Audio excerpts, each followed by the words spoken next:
Gainesville, Florida coach Billy Napier spent his first offseason with the Gators dampening the hype around quarterback Anthony Richardson.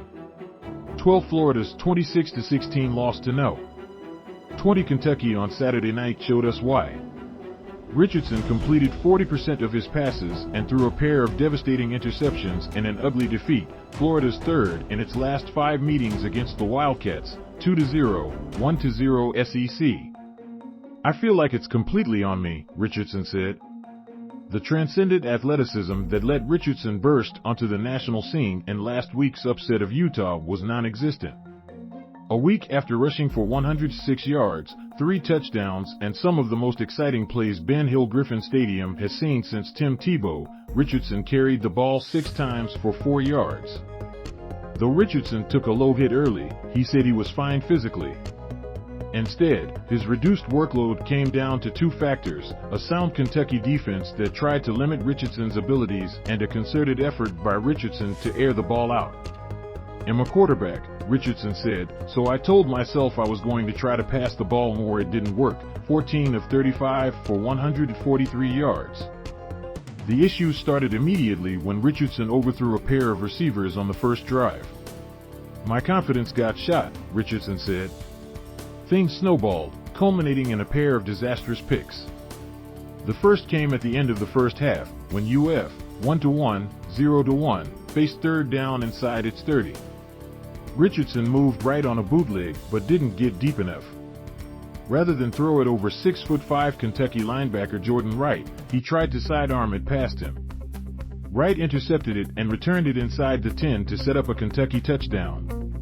The second interception was equally costly and, worse, eerily familiar.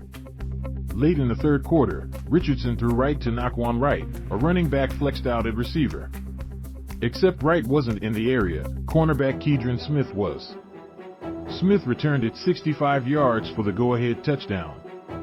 The interception from a miscommunication was reminiscent of one of Richardson's worst plays last year, against Georgia. He forced a throw to a running back flex to the right side in that 1-2 Malik Davis, which Nakobe Dean turned into a pick six. "Same thing," Richardson said.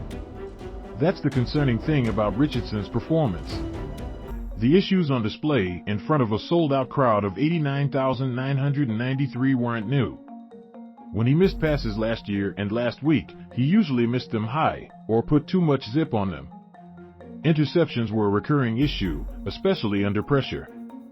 He forced a bad one against Vanderbilt and one against LSU.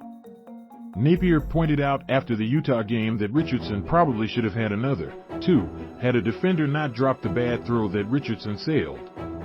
Richardson entered the season with 7 career passing touchdowns and 6 interceptions. The totals are now 7 and 8. Napier stressed 2 other stats in the offseason as he tried to ease the pressure on his most important player: 1 career start and 39 career completions, which Gator greats do in 1 game. Through that lens, maybe Richardson's struggles should have been expected. The sensational opener against Utah looked like his sensational performances against Florida Atlantic and USF. Saturday looked like the Georgia loss. That's how it goes for young quarterbacks. How many lessons does this guy learn in an actual game setting? Napier said. I think he's going through that. Unfortunately, he's going through that with a flawed roster. The offensive line that got pushed around too much last year? It leaked too much Saturday, especially when right tackle Michael Tarquin left with a lower body injury. The receivers that were a preseason liability but played well against Utah? They dropped a handful of passes. Richardson, to his credit, accepted the blame alone, though there was plenty to go around.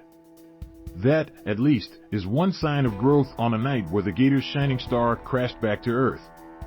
Never miss out on the latest with the Bucks, Rays, Lightning, Florida college sports, and more. Distributed by Tribune Content Agency, LLC.